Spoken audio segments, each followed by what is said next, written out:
Good evening friends. तो हम लोग चार शरीर की बात करा हमने, फिर हमने कोश की बात करी। तो आज उसी को थोड़ा सा उसका रेफरेंस दोबारा लेते हुए कि हमारे जो पंच महाकोश हैं वो क्या होते हैं और किस तरह से उनका प्रभाव हमारे जीवन में पड़ता है। तो एक उदाहरण लिया था, है बहुत सुंदर एग्जाम्पल है कि एक जैसे बल्ब होता है। आजकल तो बल्ब नहीं दिखते हैं हमें, हमें ट्यूबलाइट ज्यादा दिखती। तो ये पहले जो हमें बल्ब दिखा करते थे उससे ही हम पांचों कोशों को समझेंगे कि उसमें हमने देखा था कि एक फिलामेंट होता है जिसके थ्रू इलेक्ट्रिसिटी पास होती है।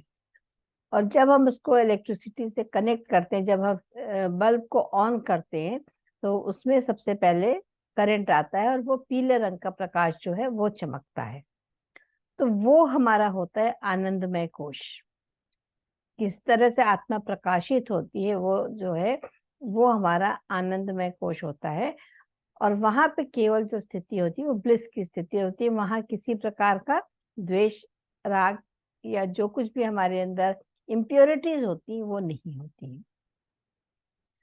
उसके बाद बल्ब के अंदर जो खाली स्पेस हमको दिखाई पड़ती है, बल्ब का जो आउटर कवरिंग होती है वो ग्लास की होती है और उसके अंदर खाली स्पेस होती है। वो खाली स्पेस जो हमारी होती है उसको हम कहते हैं विज्ञानमय कोश। विज्ञानमय कोश यानी स्पेस होना चाहिए वहां पर। तो जब हमारे अंदर बहुत सारे विकार होते हैं तो वो स्पेस क्लियर नहीं हो पाती है। क्या होते हैं वो? अहंकार जैसे हमारा सबसे बड़ा होता है, जो हमारे कर्म होते हैं, वो सारी चीजें जो हमारा बिलीफ सिस्टम है, हमारे थॉट्स हैं, वो हमको इतना घेरे रहते हैं कि वहां पर स्पेस नहीं होती। तो जब हम वहां पर स्पेस को क्लियर करते हैं तो हमारा विज्ञानमय कोश क्लियर हो जाता है। विज्ञान में कोश के बाहर जो बल्ब की सबसे आउटर कवरिंग होती है उसको हम कहते हैं मनोमय कोश।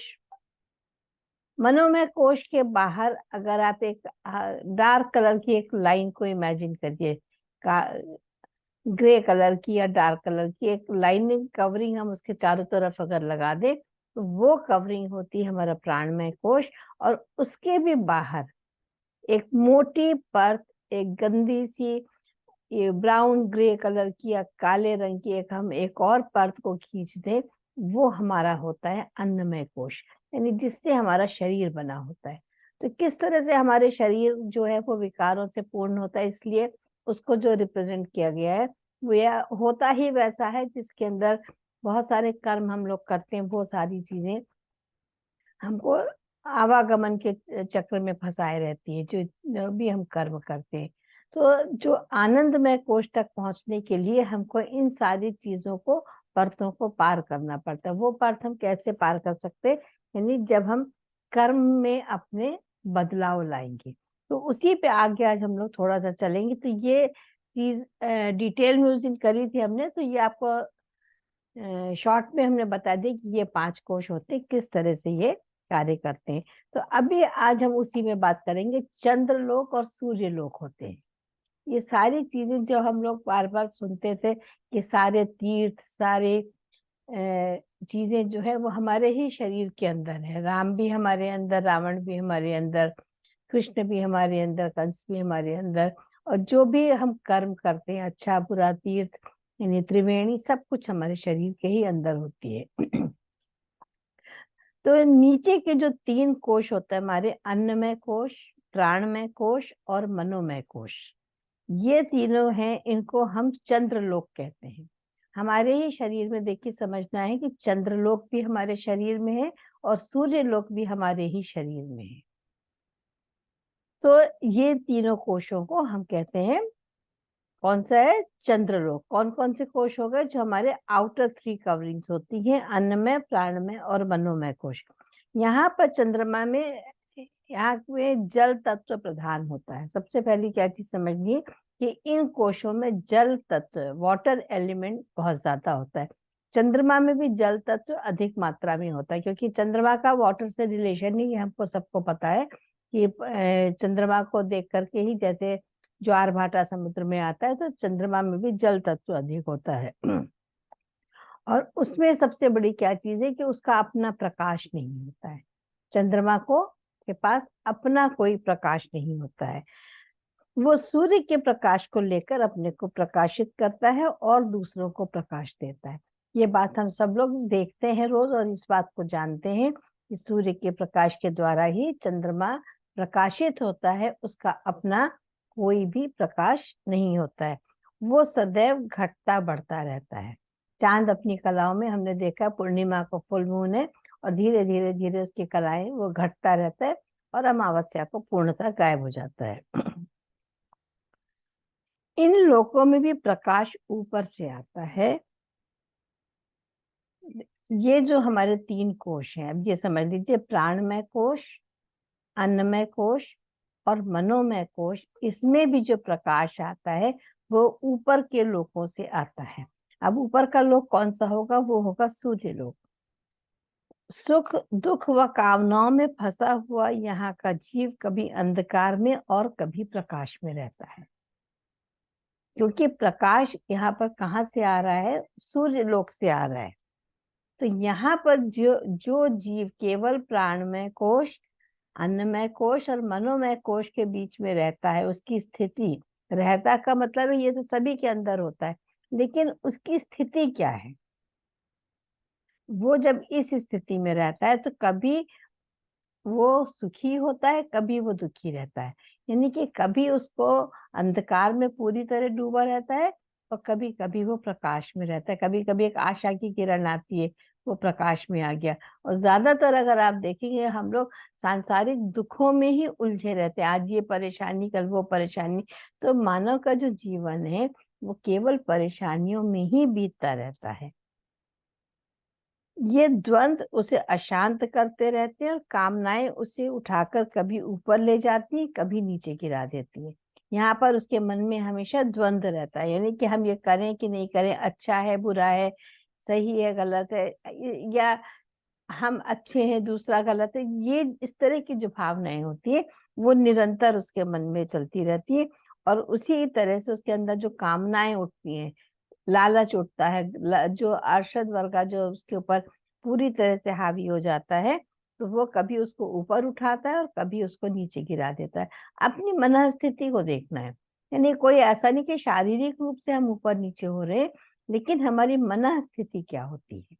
कभी हम बहुत प्रसन्न होते हैं, कभी हम बहुत दुखी होते हैं, कभी हम लालच में गिर जाते हैं, कभी हम लालच से बाहर आ जाते हैं। ये आपने, ये हम सब ने महसूस करा है, हम सब के जीवन में इसी तरह से होती है। और जब हमारी कामनाओं की पूर्ति नहीं हो पाती है तो उसका आवागमन समाप्त नहीं हो पाता है। इसकी पूर्ति कभी भी नहीं हो सकती। जो हमारी कामनाएं, जो हमारी इच्छाएं हैं, इनकी पूर्ति क्या कभी हो सकती? जब हम सांसारिक होते हैं, जब हम पूरी तरह से संसार में लिप्त थे, संसार के कार्यों में ही लगे हुए थे, तो हमने कभी ये देखा कि क्या हमारी कामनाएं पूरी होती है? एक कामना पूरी होती तो दूसरी हमारे सामने आ जाती है। एक काम हुआ तो दूसरा हमें लगने लगा, अब ये हो गया तो अब दूसरा चाहिए। एक गाड़ी खरीद ले, दूसरी गाड़ी खरीद लो, अब ये मकान मिल गया, इससे बड़ा मकान बना लो। यानी नॉन स्टॉप हमारे अंदर जो हमारी कामनाएं हैं वो बराबर हमको वहां से उठने नहीं देती हैं, और इसीलिए हमारा आवागमन समाप्त नहीं हो पाता है। अगर हमारी इच्छाएं पूर्ण हो जाएं तो हम आवागमन, यानी जो बार बार हम जन्म मृत्यु के चक्कर में फंसे हुए, उससे हम अलग हो सकते हैं। इस अन्नमय कोश में रह के और मनुष्य शरीर को प्राप्त करके जो अशुभ कार्य करते हैं, उसे शरीर त्यागने के उपरांत प्राणमय लोक में रहना पड़ता है। जो लोग केवल अन्नमय कोश में रहते हैं और अशुभ कर्म करते हैं, यानी जो कर्म हमें नहीं करने चाहिए, हम जब उस तरह के कर्म बराबर करते रहते हैं तो मृत्यु के उपरांत हम सूक्ष्म शरीर में आ जाते हैं। सूक्ष्म शरीर में हमारा क्या है, कौन सा लोक आता है? प्राणमय लोक, प्राणमय कोश हमारा आ जाता है। कर्म तो हमें करना है, लेकिन जब हम अशुभ अशुभ, शुभ अशुभ हम समझते हैं कि कुछ नहीं होता, लेकिन ये हमारा जो हमको इस बात का ज्ञान उस वक्त नहीं होता है जब हम केवल स्थूल शरीर के में रहते हैं या हम अन्नमय कोश में रहते हैं।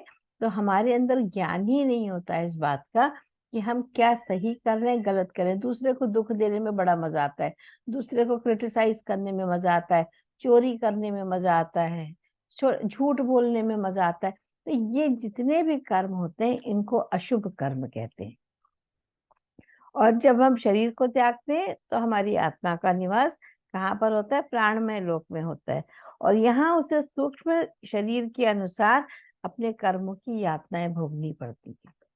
जब सूक्ष्म शरीर में हम आ जाते हैं तो अपने कर्मों की हमको, जो भी हमने गलत काम करा है उसकी यातना, दुख हमको झेलना पड़ता है।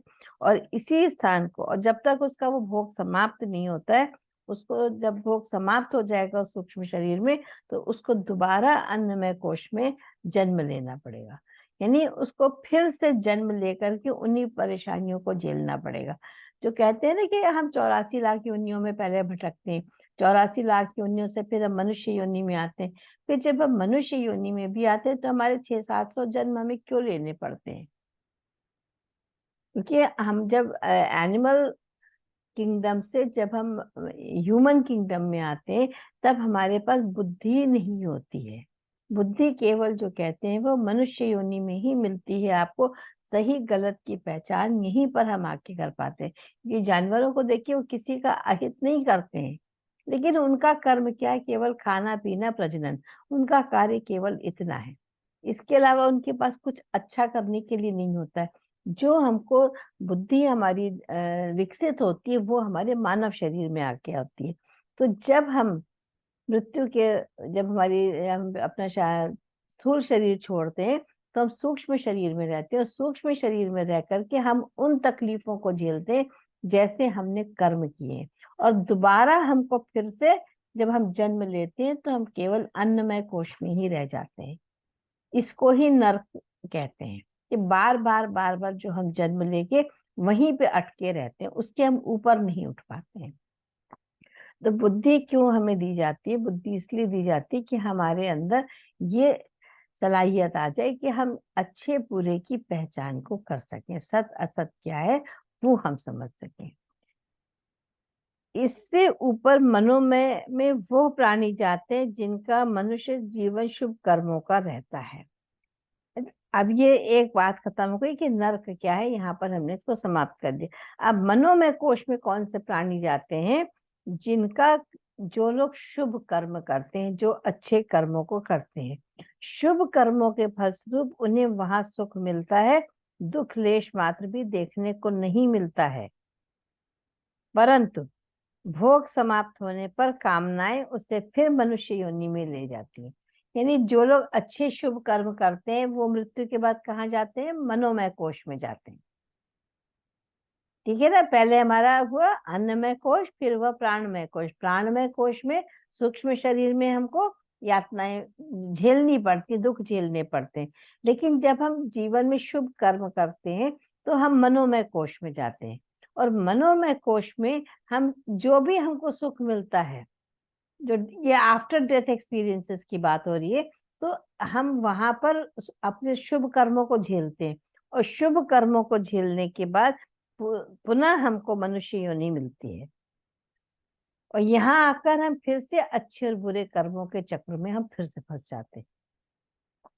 यानी ये, इससे हमारे कोई छुटकारा नहीं है कि हम निकल गए। अब मान लीजिए हमने दोबारा से जब जन्म ले लिया तो फिर से हमने अशुभ कर्म करे तो हम फिर से उसी में चले जाएंगे। तो यहाँ पर हमारे पास एक ऑप्शन, फ्री विल होती है। भगवान ने हमको फ्री विल दी है कि आप कैसे कर्म करेंगे। अच्छे कर्म करेंगे तो अच्छे आप सुख को भोग करके, और जब आप पुनः जन्म लेंगे लेकिन आएंगे फिर अन्नमय कोश में, क्योंकि बिना अन्नमय कोश के तो हमारा शरीर चल ही नहीं सकता है ना। तो अन्नमय कोश में तो हमको आना ही पड़ेगा। यानी जो हमारा स्थूल शरीर है ये रीबर्थ लेता है, और इसी को लोग कहते हैं स्वर्ग। इसको ही क्या कहा गया है? स्वर्ग और नर्क की जो बात हम लोग करते हैं कि मृत्यु के पश्चात आपको स्वर्ग मिलेगा या नर्क मिलेगा, हम वहां पर मोक्ष की बात नहीं करते। हम लोग किसकी बात कर रहे हैं? स्वर्ग और नर्क की बात। जैसे पंडित लोग हमको कहते हैं ना कि अभी तुम नर्क झेलोगे, तुमने ये कर दिया, तुमने ये गलत काम कर दिया, जो एक और डर हमारे अंदर पैदा किया जाता है वो यही होता है। तो हमारे केवल कर्मों पर निर्भर करता है। इसके बाद हमारा आता है विज्ञानमय कोश। यानी ये क्लियर हो गया ना? प्राण, अन्नमय कोश, प्राणमय कोश और मनोमय कोश, ये हमारा चंद्रलोक सारा होता है। विज्ञानमय कोश, यहाँ पहुंचकर जीव को प्रकाश मिलता है। जब हमारी स्थिति विज्ञानमय कोश में पहुंचती है, स्पेस में हम आते हैं। स्पेस अभी हमने आपको जैसे बताया कि बल्ब की जो अंदर की खाली स्पेस होती है, जब हमारी आत्मा वहां पर पहुंच जाती है, उस लेवल तक जब पहुंच जाती है, तो वहां पर हमको प्रकाश मिलता है। उसे अनुभवी ज्ञान होता है, उसको तरह तरह के अनुभव होने लगते हैं, उसको ज्ञान प्राप्त होता है, जिसमें तत्वों के रंग रूप व उनके कार्य प्रत्यक्ष दिखाई देते हैं। देवी शक्तियां सम्मुख आती हैं, जो हम लोग कहते हैं, जो हमें एक्सपीरियंसेस होते हैं, हमें लाइट दिख रही है, हमको कलर्स दिख रहे हैं, हमको देवी देवता दिखते हैं। तो ये सारी शक्तियां जो है, जब हम विज्ञानमय कोश में आते हैं तब हमें मिलती है। अपनी सामर्थ्य व अपना असली रूप उसे साफ साफ दृष्टिगोचर होता है, जिससे संस्कार व कामनाओं का क्षय होना आरंभ हो जाता है। कहते हैं कि जब आप विज्ञान में कोश वाली स्थिति में आ जाते हैं, तो आपको साफ साफ अपना सामर्थ्य दिखाई पड़ता है कि आप क्या है, हु एम आई वाली जो हम लोग बात कर रहे हैं ना बार बार, कि अपने स्वरूप को पहचानना कि हु एम आई। तो जब यहाँ पर हमको ये समझ में आने लगता है कि हमारा केवल शरीर ही धर्म नहीं है, हम शरीर से परे आत्मा हैं, तब यहाँ पर हमारे जो संस्कार हैं, जो हमारी कामनाएं, जो हमारी इच्छाएं हैं, वो धीरे धीरे आप देखते हैं कि कम होने लगती है। उनका क्षय प्रारंभ होता है, यानी वो धीरे धीरे खत्म होने लगती है। बहुत ज्यादा ललक नहीं होती कि चलो हर समय चाट पकौड़ी खाए आए, चले बाजार घूम आए, कुछ खाए आए, कुछ खरीद लाए, या दूसरों को सुख दुख उनके उसमें इंटरफेरेंस करना। धीरे धीरे एक्सेप्टेंस हमारे अंदर आती है, हम ये समझ जाते हैं कि ये हमारा असली स्वरूप नहीं है। जब हम ये समझ जाते हैं कि ये हमारा असली स्वरूप नहीं है, तब हमारे अंदर धीरे धीरे कामनाओं का समापन होता है। और ये सब अग्नि तत्व के प्रधानता के कारण होता है। यहाँ पर हमारा अग्नि तत्व प्रधान हो जाता है, प्रकाश हो जाता है हमारे अंदर, इसलिए हमारी कामनाओं का धीरे धीरे समापन शुरू होता है। मनोमय कोश में भी अग्नि तत्व की प्रधानता रहती है। देखिए, जो मनोमय कोश है वहां भी अग्नि तत्व रहता है, लेकिन वहां पर चूंकि जल उसके संसर्ग में रहता है, नीचे के तीनों लोक जो हमने बताया ना, चंद्र लोक है, जल तत्व की प्रधानता है। तो मनोमय कोश में जो अग्नि तत्व भी होता है, वो जल के संसर्ग में रहकर वो थोड़ा सा दब जाता है। अगर आग के ऊपर पानी डाल दिया जाए तो क्या होता है, आग बुझ जाएगी। प्रकाश के ऊपर अगर किसी भी आप अग्नि के ऊपर जल का संसर्ग होगा, तो वहां पर वो मिट जाएगी या बंद हो जाएगी, वहां पर वो अपना पूरा प्रभाव नहीं दिखा सकती। इसीलिए वहां पर प्रकाश के साथ अंधकार, ज्ञान के साथ अज्ञान और सुख के साथ दुख को पाया जाता है। क्या क्या चीजें हमको वहां पर मिली? अंधकार है, प्रकाश के साथ में अंधकार भी है मनोमय कोश में, ज्ञान भी है और अज्ञान भी है। हम थोड़ा थोड़ा समझते भी है, लेकिन हमारा अज्ञान भी वहां पर हावी रहता है। साथ में क्या चीज है? सुख और दुख, दोनों चीजों का हम अनुभव करते हैं। सुख भी हमको मिलता है और दुख भी मिलता है। यह विज्ञान में वो अग्नि तत्व वायु तत्व के साथ मिलके उग्र रूप धारण कर लेता है। आप ये जैसे हम ऊपर बढ़ रहे हैं, देखिए आपको मालूम है, नीचे से पानी खत्म हुआ, मणिपुर चक्रापे में अग्नि तत्व मिलता है, और ये हमारा वायु तत्व आ जाता है। तो यहाँ पर क्या है मनोविज्ञान में कोश में, कि अग्नि और वायु इनका ये मिल जाते हैं। अब अग्नि को अगर हवा मिल जाएगी तो क्या होगा? अग्नि फैलेगी, यानी वो जो हमारे जो संस्कार है वो धीरे धीरे मिटने लगते हैं। और यहाँ पर ये क्या होता है, जब उसके साथ में उग्र रूप धारण कर देती है, अपनी पूर्ण कलाओं से संपूर्ण लोक में दिव्य प्रकाश फैला देती है। तो जितनी अग्नि प्रचंड होगी, जितनी वायु चलेगी, उससे क्या होगा? उतना ज्यादा हमारे अंदर प्रकाश होगा, और जो हमारा अज्ञान का अंधकार है, जो हमारे संस्कार हैं, वो धीरे धीरे पूरी तरीके से मिट जाएंगे। क्लियर? कितनी खूबसूरती से एक एक चीज उन्होंने बताया है कि कैसे कैसे हम अपने आप को सुधार सकते हैं। यहाँ के निवासियों को सूक्ष्म से सूक्ष्म तत्व साफ साफ दिखाई देता है। यहाँ पर जो व्यक्ति पहुंच जाता है विज्ञान में कोश में, उसको बारीक से बारीक चीजें भी दिखने लगती है। यानी जो कहते हैं थर्ड आई हमारी जो है वो ओपन हो जाती है। जब आज्ञा चक्र हमारा थर्ड आई ओपन होगी तो क्या होगा, हमको हर चीज दिखने लगेगी ना, चारों तरफ क्या हो रहा है क्या नहीं। अभी तो हमें कुछ भी नहीं दिखता है, हम ध्यान करते हैं कुछ सेकंड्स के लिए हमें कुछ प्रकाश दिखता है या कुछ हमारा अनुभव होता है, उसके बाद वो सब समाप्त हो जाता है। तो जब हम विज्ञान में कोश में स्थिर हो जाते हैं तो धीरे धीरे हमको सब चीजें दिखाई पड़ने लगती है और सब कार्य समझ में आने लगता है कि क्या सही है क्या गलत है। जिस पदार्थ में अंधकार को दूर करने और जीवों को प्रत्येक वस्तु दिखाकर उन्हें ज्ञान देने के सामर्थ्य हो, जिसमें अलौकिक आकर्षण हो, उसे वेदों की भाषा में सूर्य कहते हैं। यानी हम सूर्य लोक में कैसे पहुंचे, सूर्य लोक क्या है, कि सूर्य के क्या गुण होते हैं। अंधकार पूरी तरह से दूर हो जाता है और जीवों को उनके सामर्थ्य के अनुसार हर चीज दिखाई पड़ने लगती है। किसी को सूर्य के प्रकाश में एकदम सब कुछ क्लियर दिखता है, कुछ आंख पे हाथ रख करके देखते हैं। लेकिन वो जो अलौकिक तत्व है वो क्यों अलौकिक है, क्योंकि वो केवल प्रकाश है, ठीक है, जिसपे अलौकिक आकर्षण है, उसे वेदों में की भाषा में सूर्य कहते हैं। अग्नि तत्व यहाँ आकर अपना ऐसा चमत्कार दिखा रहा है, इसीलिए इस विज्ञान में को वेदों ने तपलोक और उपनिषद ने सूर्य लोक का नाम दिया है। यानी वेद इसको कहते हैं तपलोक, यहाँ पर इंसान तपस्या कर सकता है, और उपनिषद ने इसको सूर्य लोक का नाम दिया है कि किस प्रकार से हम धीरे धीरे अपने को ऊपर की ओर, हमारी जो ऊर्ध्वागमन जो हमारी जर्नी है नीचे से ऊपर की ओर जाने की, वो इस तरीके से क्लियर होती है। इसको यहीं पर रोकेंगे। तो ये इतनी बात जो है मेरे ख्याल से आपको समझ में आ गई होगी। और इसी के साथ में एक छोटी सी कथा है जो कि रामचरितमानस की है, वो हम आपको बताना चाहते हैं कि हम लोग को कैसे आगे बढ़ना है, कैसे कितना हमको विश्वास करना है चीजों के ऊपर। हमारा क्या है, हम विश्वास नहीं कर पाते हैं। जैसे ये बातें अभी हमने कही, अब जब तक हमारा अनुभव नहीं होगा तब तक हमारा इस पर विश्वास नहीं होता है। तो उसी विश्वास को लेकर के यह कथा कि एक बार जिस समय ये पुल बन रहा था लंका तक पहुंचने के लिए, तो सभी वानर, रात का समय था, रात को तो युद्ध होता नहीं था, तो सभी लोग सो रहे थे। तो उस समय रामचंद्र जी और हनुमान जी टहल रहे थे समुद्र के किनारे। तो रामचंद्र जी ने टहलते टहलते हनुमान से कहा कि वैसे तो तुम बहुत सच बोलते हो, लेकिन मुझे लगता है कि तुम झूठ भी बोलते हो। तो कहने लगे, उन्हें बड़ा ताज्जुब है, कहने प्रभु मैं कब झूठ बोलता हूँ। कहते नहीं नहीं, मुझे ऐसा लगता है कि तुम झूठ बहुत सारा बोलने लगे हो आजकल। तो कहने लगे नहीं नहीं प्रभु, ऐसा तो नहीं है। कहने के नहीं, देखो मुझे मालूम है। तब वो बेचारे बड़े परेशान हुए, सोच में पड़ गए और बड़ी देर तक सोचते रहे कि मैंने ऐसा क्या झूठ बोला है।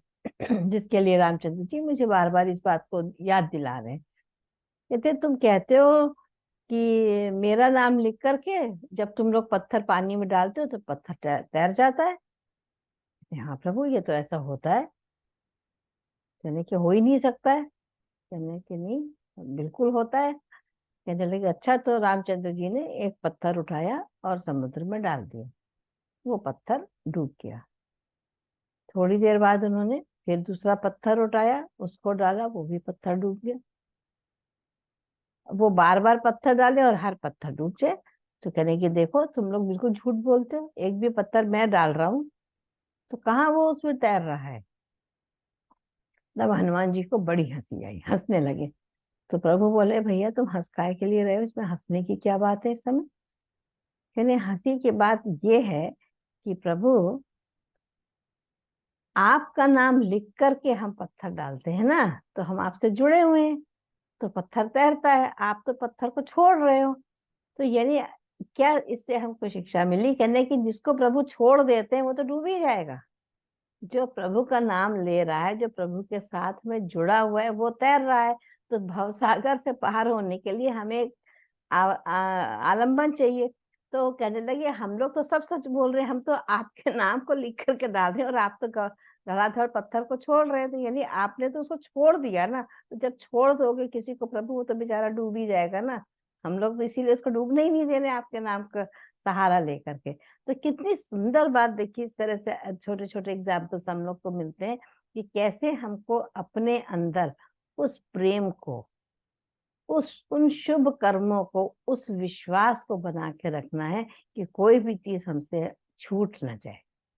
हम लोग किसमें लगे रहते हैं कि क्या मुझे पर्सनली क्या चीज प्राप्त हो जाए, लेकिन जो आलंबन हमको चाहिए वो हम उसको छोड़ देते, तो वो नहीं छोड़ना चाहिए। तो ये जितने भी हम चार शरीर और पांच कोश और जिसकी जिसकी भी बात करते चलेंगे, सब जगह अल्टीमेटली यही समझना है कि हम स्वयं क्या हैं, हम सियर नहीं हैं। और आज मैंने एक मिनट, इसी से संबंधित एक कोट है रमन महर्षि का। आई कान शो यू गॉड और enable you to see him because he is not an object। मैं आपको ईश्वर को नहीं दिखा सकता हूँ किसी भी प्रकार से, मैं कोशिश भी करूं, क्योंकि हम ईश्वर को किस रूप में देखना चाहते हैं, ऑब्जेक्ट के रूप में। ईश्वर ऑब्जेक्ट नहीं है, वो ही इज नॉट एन ऑब्जेक्ट। तो हम, चूंकि वो कोई एक शरीरधारी कोई चीज नहीं है जिसको हम आपको दिखा सके, तो आपको ये बात समझ में नहीं आती। That can not be seen, कि वो अगर हम चाहें कि हम उसे देख ले तो वो नहीं संभव। I can't show you God और enable you to see him because he is not an object that can be seen. वो ऑब्जेक्ट नहीं है इसलिए हम उसको नहीं देख सकते। God is the subject, he is the seer. वो हमको देखने वाला है ना, हम उसे कैसे देख सकते हैं, हम उसको अनुभव कर सकते हैं। Don't concern your self with objects that can be scene. और हम लोग किसके साथ में जुड़े रहते हैं कि जो ऑब्जेक्ट्स हमको सामने बाहर की तरफ दिखते हैं। हम ईश्वर को कहाँ खोजते हैं, मूर्ति में खोजते हैं कि मूर्ति में अगर है तो ईश्वर है, अगर मूर्ति नहीं है तो निराकार ब्रह्म जो है, हम उसको मान ही नहीं पाते कि वो ईश्वर है। तो ईश्वर कोई सब्जेक्ट नहीं, ऑब्जेक्ट नहीं है, वो सब्जेक्ट है, वो दृष्टा है, वो उसको हम केवल अनुभव कर सकते हैं। Don't concern yourself with objects that can be scene, find out who the seer is. आपको केवल इतना देखना है, ढूंढना है कि वो दृष्टा कौन है। You alone are god. तो आप स्वयं ही ईश्वर हैं। और हम लोग ईश्वर को कहाँ ढूंढ रहे हैं, हम बाहर की तरफ उनको निरंतर ढूंढते रहते हैं। हमारा क्या सिस्टम है कि हम हर चीज को बाहर खोजते हैं, जबकि हर चीज हमारे अंदर है। अभी जो पंचकोश महाकोश की हम लोग बात कर रहे हैं, कहाँ है? अभी तक तो ऐसा लगता था ना, जो चित्रों में बना हुआ हम देखते थे कि कहीं बाहर कोई ऑब्जेक्ट है। इसी तरह जब हम चक्रों की तस्वीरें जगह जगह, किसी भी मंदिर में, किसी भी सत्संग भवन में जाइए, वहां पे चक्र लगे, चक्र की तस्वीर बनी रहती थी, या पंच महाकोश की बनी रहती, तो ये लगता है कि बाहर कोई चीज है। ये सब कुछ हमारे अंदर है। और हम अभी भी ईश्वर को कहाँ खोज रहे हैं, बाहर खोज रहे हैं। ये सोचते हैं कि अगर आज हमने ईश्वर को प्रसाद नहीं चढ़ाया तो ईश्वर नाराज हो जाएगा हमसे। खाता कौन है? हम स्वयं खाते हैं ना। जितना भी हम 56 प्रकार का भी भोग बना लें तो खाता कौन है? हम कितने पैसों के लिए कहते हैं हम इतने पैसे चढ़ा देंगे भगवान आपके मंदिर में आके, तो ईश्वर को कहाँ कुछ चाहिए। हमारे सिर्फ इतना ही भेद हमको समझना है कि जो कुछ भी है वो सब कुछ हमारे अंतर मन में है, सब कुछ हमारे अंदर है। जब हम इस चीज को खोजेंगे कि हु एम आई, हम अपने आप को समझेंगे। हम विज्ञानमय कोश तक भी अगर हम पहुंच जाए, मनोमय कोश तक तो हम शायद पहुंच रहे हैं, क्योंकि हमें सही गलत की पहचान हो रही है। अगर हम विज्ञानमय कोश तक भी पहुंच जाएं तो कितना खूबसूरत हमारा सफर हो जाएगा। तभी तो हम आनंदमय कोश तक पहुंचेंगे। यानी जो मोक्ष की हमारी जो प्राप्ति होनी है वो कैसे होगी, जो आवागमन का चक्र हमारा छूटेगा वो कैसे छूटेगा, जब हम कर्मों के चक्र से अपने आप को अलग कर पाएंगे, जब हम समझ पाएंगे कि ये जो हम कर रहे हैं ये गलत है और ये सही है। सांसारिक लोगों के लिए कुछ सही कुछ गलत नहीं, हमारे लिए भी वैसे देखा जाए तो कुछ सही कुछ गलत नहीं। कहते हैं ना स्पिरिचुअलिटी में nothing is right nothing is wrong. लेकिन अल्टीमेटली हमको छोड़ना क्या है? जब हम चीजों को छोड़ते हैं धीरे धीरे, तब हम उस सीयर को समझ पाते हैं कि दृष्टा कौन है। जो दृष्टा है वही ईश्वर है, और वो दृष्टा हम स्वयं ही अपने। अभी आप हमको देख रहे हैं तो कैसे देख रहे हैं? कौन देख रहा है? केवल आपकी आंखें थोड़ी मुझे देख रही है। Who is behind you? Who is the seer? वो हम हैं। तो अगर हम उस स्वरूप को अपने पहचान लेते तो हमारी जो जर्नी है वो लाइफ की बहुत सुंदर हो जाती। So this is all for today. Thank you, friends.